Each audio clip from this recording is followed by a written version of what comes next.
दोस्तों, आपको गौतम बुद्ध के द्वारा बताए गए इन 4 नियमों का पालन करना होगा।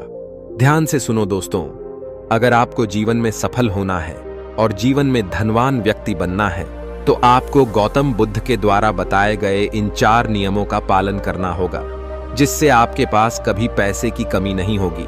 वो 4 नियम कौन से हैं, जानते हैं? एक कहानी के माध्यम से।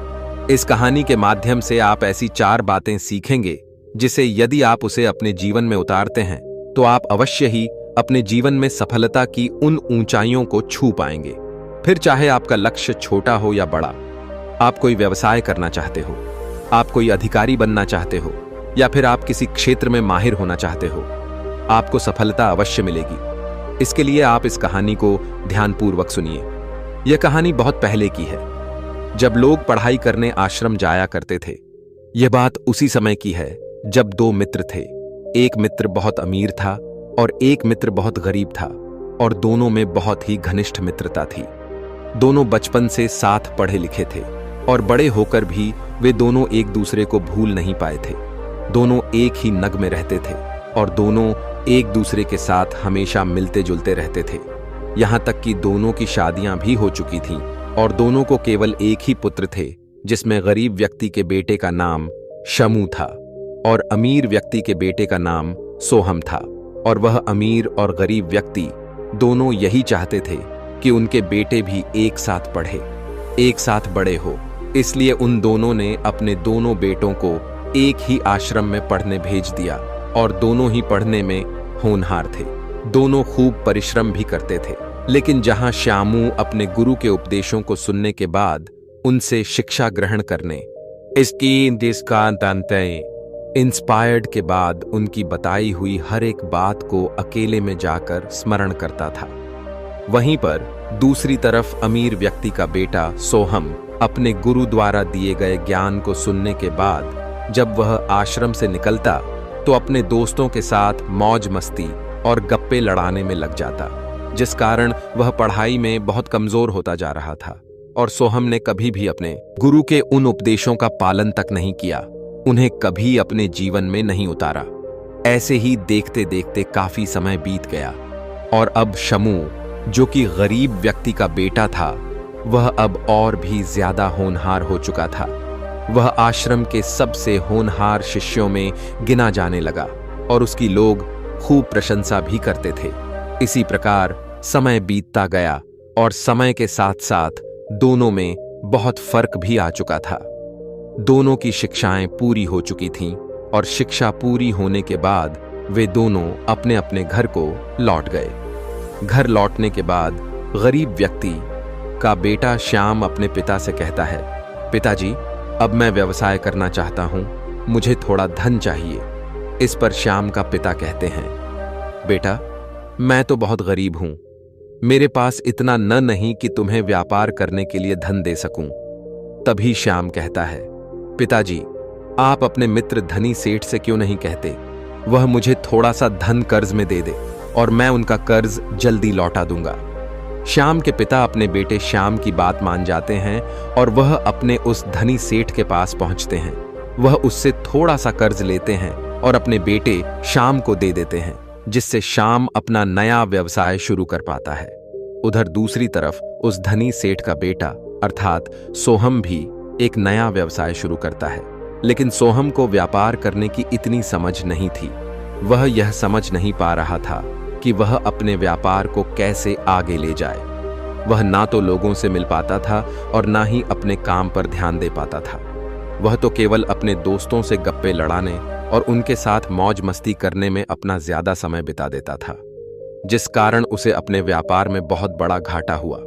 फिर उसने वह व्यापार छोड़कर एक नया व्यापार शुरू किया, लेकिन हमेशा की तरह इस बार भी उसका व्यापार नहीं चला और उसे इस बार भी व्यापार में अत्यधिक घाटा सहना पड़ा।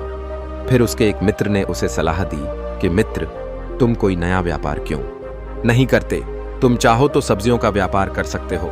सो हमने अपने मित्र की बात मान ली और सब्जियों का व्यापार शुरू किया, लेकिन वह इस व्यवसाय को भी ठीक ढंग से नहीं कर पा रहा था, जिस कारण से उसे इस व्यवसाय में भी नुकसान सहना पड़ा।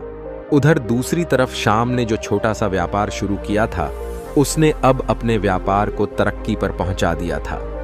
उसका व्यापार उन्नति पर था। उसने किसानों के लिए एक ऐसी नई योजना बनाई थी जिस कारण किसानों की पैदावार 2 गुना से 4 गुना हो चुकी थी और ने अब अनाज के बड़े बड़े गोदाम खोल दिए थे।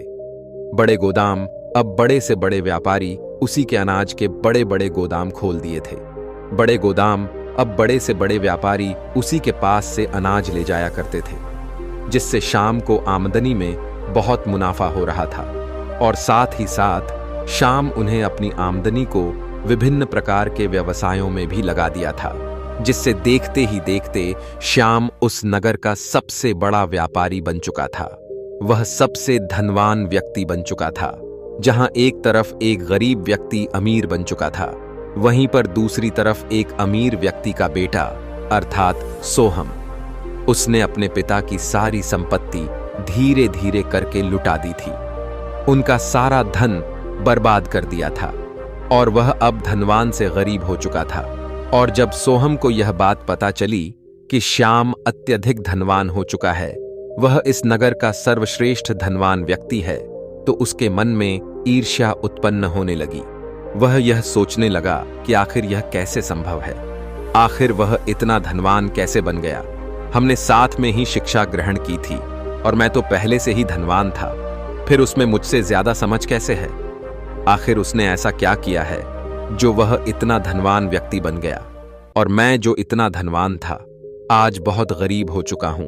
यह बात सोहम के मन में चल ही रही थी कि तभी उसे ध्यान आया कि हो सकता है कि गुरुवर ने ही श्याम को कुछ ऐसी बातें सिखाई हो जिससे वह अपने व्यापार में उन्नति करता जा रहा है और मैं अपने व्यापार में घाटा सहता जा रहा हूं। इसके बाद उसने तय किया कि वह जाकर अपने गुरुवर से ही मिलेगा और उनसे ही इस बारे में पूछेगा। अगले दिन सुबह सुबह सोहम अपने गुरुवर के पास पहुंच जाता है। आश्रम पहुंचकर वह अपने गुरुवर को प्रणाम करता है और उनसे कहता है, हे गुरु, आप तो धोखेबाज हो। आपने शाम को कोई ऐसा ज्ञान, कोई ऐसी विद्या सिखाई है जो आपने मुझे नहीं सिखाई। यह सुनकर वह गुरु बड़े आश्चर्यचकित हुए और वह बड़ी शांति से सोहम से पूछते हैं, क्या बात है सोहम, आखिर क्या हुआ है? तुम ऐसा क्यों कह रहे हो? मैं तो अपने सभी शिष्यों को एक ही शिक्षा प्रदान करता हूं। मैं सभी को समान समझता हूं और सभी को समान शिक्षा भी प्रदान करता हूं। इस पर सोहन कहता है, अगर यह बात सच है गुरुदेव, तो श्याम जो पहले इतना गरीब था वो लगातार उन्नति कैसे कर रहा है, और मैं जो पहले इतना अमीर था, मैं दिन बदन इतना गरीब कैसे होता जा रहा हूं। आखिर वह अपने जीवन में इतना सफल कैसे हो सका? आखिर मैंने और उसने आपसे ही तो शिक्षा ग्रहण की है। हमने सारा वक्त यहीं पर बिताया है, फिर वह अपने जीवन में इतना सफल कैसे हैं? मैंने बहुत मेहनत की है, बहुत कोशिशें की हैं, लेकिन उसके बावजूद भी मुझे व्यवसाय में कभी कोई फायदा नहीं हुआ, बल्कि मेरा हर एक व्यवसाय नुकसान में ही चलता चला गया। मुझे हर जगह घाटे ही सहने पड़े। आप झूठ कहते हैं, आपने उसे अवश्य कुछ ना कुछ चला गया। मुझे हर जगह घाटे ही सहने पड़े। आप झूठ कहते हैं, आपने उसे अवश्य कुछ ना कुछ ऐसा ज्ञान दिया है जिस कारण वह सफलता की उन ऊंचाइयों को छूता चला जा रहा है। क्योंकि वह आपका प्रिय शिष्य था, जिस कारण आप मुझसे कुछ छुपा रहे हैं। वह शाम को देखिए, उसके पास तो कुछ भी नहीं था और आज वह इस नगर का सर्वश्रेष्ठ धनवान व्यक्ति बन चुका है। तो बताइए मुझे, आपने शाम को ऐसा क्या ज्ञान दिया है जिसका इस्तेमाल करके वह इतना धनवान बन चुका है? सोहम की यह सारी बातें उन गुरुवर ने बड़ी शांतिपूर्वक सुनी। इसके बाद वह मुस्कुराने लगे और सोहम से कहते हैं, सिर्फ मेहनत करने से यदि सफलता मिल जाती तो मजदूर जो सबसे ज्यादा मेहनत करते हैं आज वही सबसे धनवान व्यक्ति होते हैं। और रही बात असफलता की, तो इसका कारण केवल और केवल तुम ही हो, क्योंकि तुमने सही दिया। मैं मानता हूं कि तुमने मेहनत की है, लेकिन तुम्हारी मेहनत सही ढंग से नहीं थी। यदि तुम भी शाम की तरह ठीक ढंग से मेहनत कर रहे होते तो एक ना एक दिन तुम्हें भी सफलता अवश्य मिलती। और इसका सबसे बड़ा कारण यह है कि जब भी तुमने कोई व्यवसाय शुरू किया तो तुमने बिना सोचे समझे उस पर मेहनत करनी शुरू कर दी, बिना यह जाने कि उन्नति तक ले जा सकते हो या नहीं। जब भी तुम किसी कार्य को करते हो तो तुम्हें इन 4 चरणों से होकर गुजरना होता है। और यदि तुम इन 4 चरणों को ध्यान में रखोगे तो 4 चरणों से होकर गुजरना होता है। और यदि तुम इन 4 चरणों को ध्यान में रखोगे तो तुम भी अवश्य सफल हो जाओगे। इस पर सोहम कहता है, हे गुरुदेव, बताइए मुझे वो कौन से 4 चरण हैं? मैं उन्हें अपने जीवन में अवश्य उतारूंगा। मैं भी सफल होना चाहता हूं। मैं भी कामयाबी की उन ऊंचाइयों को छूना चाहता हूं। तभी वह गुरुवर कहते हैं, यदि तुमने इन 4 बातों को अपने जीवन में उतार लिया तो अवश्य ही सफलता तुम्हारे कदम शुरू करने जा रहे हो। उस कार्य के बारे में अच्छी तरह से सोच और समझ लो, अर्थात बिना सोचे समझे किसी भी क्षेत्र में यूं ही ना कूद पड़ो। और सबसे जरूरी बात कि जो भी कार्य तुम करने जा रहे हो उस कार्य में तुम्हारी रुचि होनी चाहिए, फिर चाहे वह कार्य कितना भी बड़ा क्यों ना हो। यदि तुम उस कार्य में रुचि रखते हो तो तुम अवश्य ही सफलता की उन ऊंचाइयों को छू सकोगे। कोई भी कार्य असंभव नहीं होता, बस तुम्हें उस पे कार्य को करने आना चाहिए, अर्थात कि तुम्हें उस कार्य के बारे में पूरी समझ होनी चाहिए। और यदि तुम उस कार्य के बारे में ज्यादा नहीं जानते, उस कार्य के बारे में तुम्हें उतनी समझ नहीं है, तो तुम सीख सकते हो, उस कार्य को समझ सकते हो। इसमें थोड़ा समय जरूर लगता है, लेकिन इससे तुम एक सही निर्णय ले सकते हो। इससे तुम्हें यह भी समझ में आ जाएगा कि उस कार्य को करने के लिए तुम्हें कितना समय लगेगा, तक पहुंचाने में तुम्हें क्या क्या करना पड़ेगा। यदि तुम्हें इन सब चीजों की समझ आ गई तो तुम किसी भी व्यवसाय को सफल बना सकते हो। अन्यथा दुनिया में असंभव को मजाक बनते समय नहीं लगता। जैसा कि तुम्हारे जीवन में खुद घट चुका है, तुम्हारा मित्र जो तुमसे कहीं ज्यादा गरीब था, आज वह इस नगरी का सर्वश्रेष्ठ व्यापारी है, सर्वश्रेष्ठ धनी व्यक्ति है। और तुम्हारे पिता जो कि इस नगरी के सर्वश्रेष्ठ धनी व्यक्ति थे, आज वह कहां है यह तुम भी जानते हो। जिसके पास खाने के लिए ठीक ढक को अका की से खाना नहीं था, आज वह कहां पर है, उसने किन ऊंचाइयों को पाया है, यह तुम देख सकते हो, समझ सकते हो। इसलिए जिस भी कार्य को तुम करना चाहते हो, जिस भी व्यवसाय में तुम आगे बढ़ना चाहते हो, उस व्यवसाय के बारे में पहले अच्छे से जानकारी इकट्ठा करो। ऐसे लोगों से मिलो जो तुम्हें उस व्यवसाय के बारे में सही और सटीक जानकारी दे सके। उनसे मिलकर उस व्यवसाय के बारे में सही जानकारी एकत्रित करो। और जब वह जानकारियां तुम इकट्ठी कर लो तो उनका अध्ययन करके तुम्हें यह समझ में आ जाएगा कि क्या तुम उस व्यवसाय को उस उन्नति तक पहुंचा सकते हो। तो तुम बिना सोचे उस व्यवसाय में जुड़ जाओ और अपना 100% लगा दो। लेकिन यदि तुम बिना सोचे समझे उस व्यवसाय को करते हो तो 100% तुम असफल ही रहोगे। और ऐसा ही हम में से अधिकांशतर लोग करते हैं। उन्हें पता ही नहीं होता कि उन्हें क्या करना है, कैसे करना है, और उस व्यवसाय के साथ उन्हें और क्या क्या करना होगा। बस किसी ने उनसे कह दिया कि यह व्यवसाय अच्छा है, वह उस व्यवसाय में कूद पड़ते हैं। लेकिन जब वह उस व्यवसाय को करने लगते हैं तब उन्हें अपनी गलती का एहसास होता है और आखिरकार वह असफल हो जाते हैं। इसलिए सबसे पहले लोगों से सीखो कि वह क्या कर रहे हैं, कैसे कर रहे हैं। उनसे जानकारी इकट्ठा करो, फिर उस कार्य को करो। हो सकता है शुरू शुरू में तुम्हें इसमें थोड़ी सी तकलीफ आए, हो सकता है कि तुम्हें यह काम असंभव भी लगे, लेकिन जब तुम उस कार्य को बार बार करने लगोगे तो धीरे धीरे तुम्हारे अंदर आत्मविश्वास जागने लगेगा और वह कार्य भी तुम्हें आसान लगने लगेगा। क्योंकि हर एक व्यक्ति पैदा होते सारी चीजें नहीं सीख लेता, वह बड़े होकर हर एक चीजों को एक एक करके सीखता चला जाता है। जैसे जब तुमने पहली बार लिखना शुरू किया था तो क्या तुम्हें अच्छी तरह लिखना आता था? नहीं, लेकिन धीरे धीरे तुमने उस पर निरंतर अभ्यास किया, उसे समझा, उसे परखा और फिर धीरे धीरे तुम लिखने में निपुण हो गए।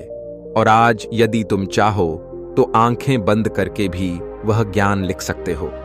इसी प्रकार यदि तुम किसी क्षेत्र में आगे बढ़ना चाहते हो तो तुमसे कई बार गलतियां भी होंगी, लेकिन इसका अर्थ नहीं कि तुम उस क्षेत्र को छोड़ दो, बल्कि उस पर निरंतर अभ्यास करते रहो। अपनी गलतियों के बारे में सीखो, समझो, उसे सुधारो, जिससे तुम्हारे लिए हर परिस्थितियां आसान होती चली जाएंगी, हर तकलीफें सुलझ चली जाएंगी और तुम अपने व्यवसाय को, अपने लक्ष्य को पाने की ओर और तेजी से आगे बढ़ते चले जाओगे। हर क्षेत्र में कोई ना कोई ऐसा गुरु है जिससे तुम सीख सकते हो, समझ सकते हो, तो उनसे सीखो और आगे बढ़ो। आगे वह गुरुवर्ष हमसे कहते हैं, अपनी क्षमताओं को पहचानो, अपनी क्षमताओं पर यकीन करो, लेकिन सही दिशा में मेहनत करो। क्योंकि तुमने तो देखा ही होगा, अधिकांश लोग शुरू में अपने लक्ष्य के प्रति बहुत जोश भरे होते हैं और वह अपने लक्ष्य को पाने के लिए शुरुआत बहुत तेजी से करते हैं। लेकिन जैसे जैसे समय बीतता जाता है, उनका यह जोश खत्म होता चला जाता है और वह अपनी रफ्तार को भी बहुत धीमी तरह से करने लग जाते हैं। क्योंकि जब हम कोई नया कार्य शुरू करते हैं तो हमारे मन में उत्साह होता है, और जब हम उसी कार्य को लंबे समय तक करते रह जाते हैं तो हमारा मन भी उस काम से भरने लगता है, हमारा मन उन्हें लगता है। इसलिए कहता हूं, केवल मेहनत करने से कुछ नहीं होता, क्योंकि मेहनत तो हर कोई करता है। तुम किसी किसान को ही देख लो, वह अपने खेतों में दिन रात मेहनत करता है, और यदि मेहनत करने से कोई भी व्यक्ति अमीर हो जाता, कोई भी व्यक्ति धनवान हो जाता, तो फिर चाहे वह किसी भी क्षेत्र में क्यों ना हो, लेकिन किसी की मेहनत दिखाई देती है तो किसी की नहीं। जिस प्रकार एक राजा भी मेहनत करता है, उसे भी अपने पूरे राज्य को चलाना होता है। वह मेहनत तो करता है, लेकिन उसकी मेहनत किसी को दिखाई नहीं पड़ती।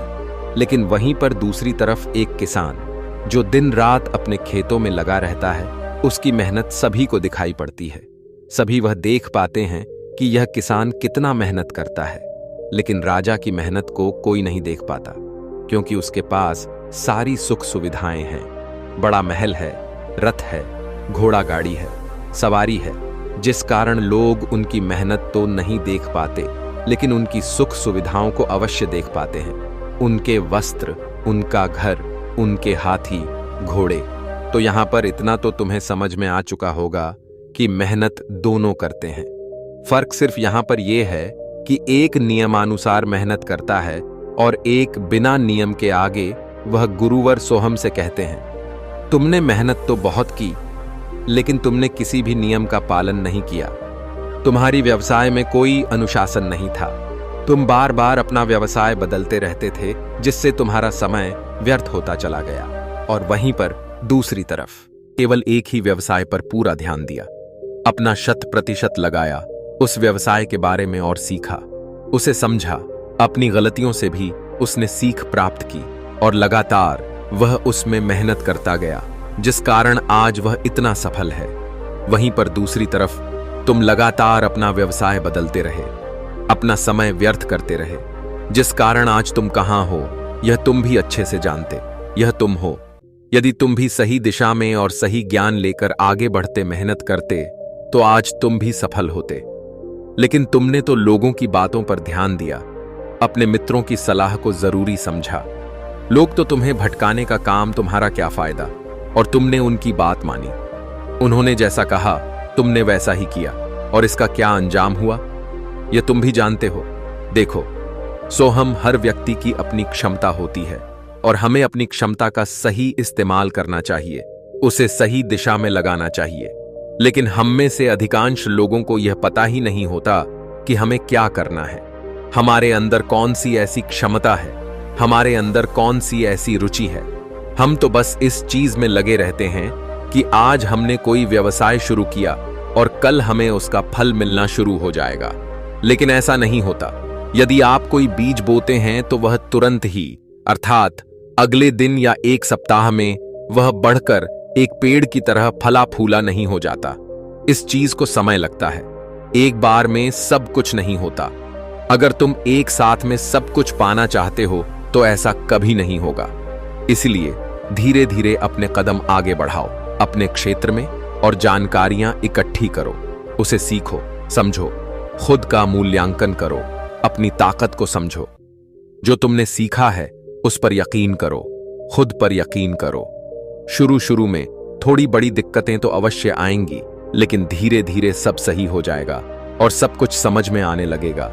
और तुम्हें कभी यह लगे कि जो मुश्किल इस समय तुम्हारे सामने है वह बहुत बड़ी है, तो उस मुश्किलों के बारे में अध्ययन करो, उसे पराजित करने का प्रयास करो, अपनी क्षमता को बढ़ाओ, अपनी क्षमता को मजबूत करो, उसके बारे में अच्छे से सीखो, क्योंकि तुम ऐसे अकेले नहीं हो जिसके साथ ऐसी तकलीफें हो रही हैं। ऐसा सभी के साथ होता है, लेकिन हम में से अधिकांश लोग इन तकलीफों के सामने घुटने टेक देते हैं, जबकि वहीं पर ऐसे कुछ लोग होते हैं जो इन परिस्थितियों को हराकर आगे की ओर बढ़ चलते हैं। आगे वे गुरुवर सोहम से कहते हैं, हर परिस्थिति एक जैसी नहीं होती। हर परिस्थिति में कुछ अलग होता है, कुछ नया होता है, और हर परिस्थिति आपको बार बार अलग रूप ही दिखाएगी, क्योंकि यही संसार और कल जो है वह परसों नहीं होता। इसलिए समय के साथ अपने आप को भी और ज्यादा मजबूत बनाना पड़ता है, सीखते रहना पड़ता है, ताकि हम आने वाले परिस्थितियों का सामना कर सके। अपने आप को समय के साथ बदलना पड़ता है, समय के साथ चलना पड़ता है। ऐसा जरूरी नहीं कि जिस तरह से बाकी लोग सफल हुए हैं उसी राह पर चलकर हम भी उसी तरह से सफल हो जाएं। यदि आपको वह तरीका अपनाकर सफलता नहीं प्राप्त हो रही तो तुम खुद का तरीका बनाओ, खुद का नया मार्ग बनाओ। लेकिन हम में से अधिकांश लोग तो एक बार की असफलता पर अपना पूरा क्षेत्र, अपना पूरा व्यवसाय ही बदल देते हैं। शुरुआत में भले ही आप उस क्षेत्र में, उस व्यवसाय में सल हुए हो, लेकिन इसका अर्थ यह नहीं कि आप बार बार असफल ही होंगे।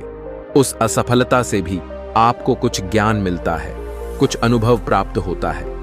उसे ग्रहण करें, उसे स्वीकार करें और अपनी असफलता से सीखें, और अपने उस ज्ञान का इस्तेमाल करके आपको उसी क्षेत्र में सफल होकर दिखाना है। इसके लिए बस आपको अपने पुराने तरीके को छोड़कर कोई नया तरीका अपनाना होता है।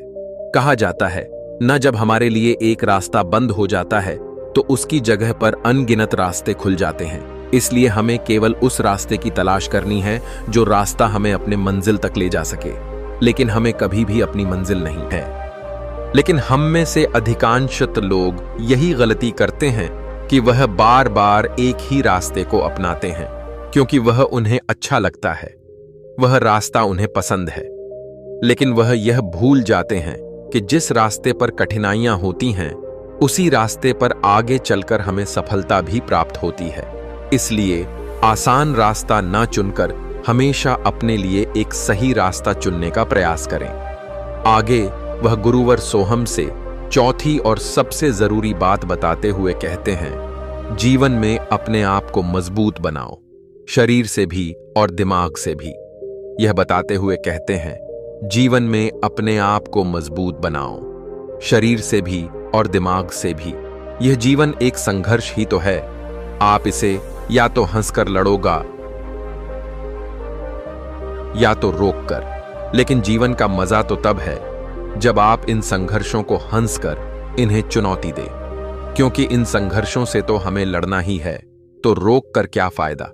इससे अच्छा है कि हम हंसकर इनका सामना करें और इन्हें चुनौती दें। लड़ाई में दो ताकत सबसे ज्यादा महत्वपूर्ण होती है, पहली मानसिक और दूसरी शारीरिक। जब आप कोई नया कार्य करना शुरू करते हैं तो रीसासी सी बात है कि आपसे कुछ ना कुछ तो गलतियां अवश्य होंगी, और उन्हीं गलतियों पर लोग हंसते हैं और हम निराश हो जाते हैं और हम उस कार्य को छोड़ देते हैं।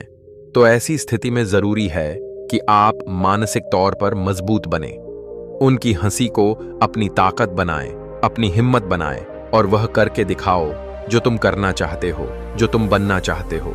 इसी प्रकार जब हमें कोई डांटता है या हमें कोई कुछ भला बुरा कहता है, तब भी हमें बहुत बुरा लगता है और हम निराश होने लगते हैं, हम चिंतित होने लगते हैं। हमें लगता है कि हमारे चारों तरफ केवल दुख ही दुख है। लेकिन ऐसी स्थिति में हमें अपने मानसिक तौर पर हमें मजबूत बनाना चाहिए। हमें उनकी बातों पर ध्यान नहीं देना चाहिए, क्योंकि वह तो हमेशा हमें तोड़ने का ही काम करेंगे।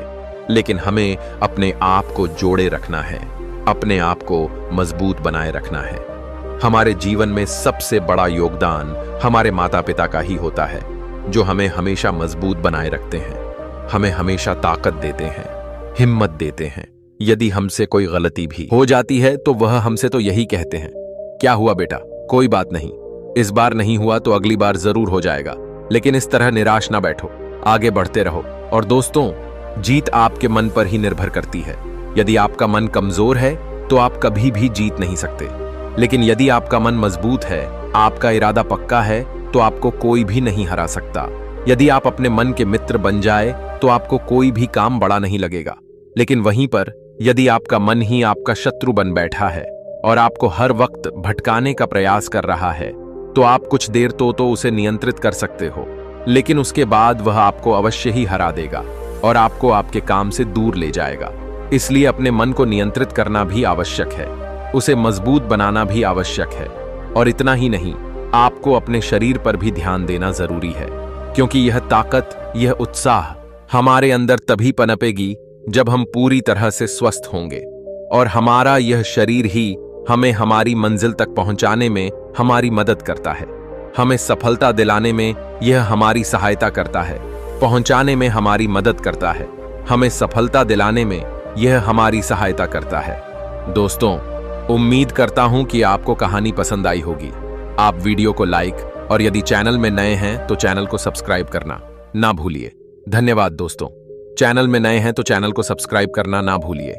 धन्यवाद दोस्तों।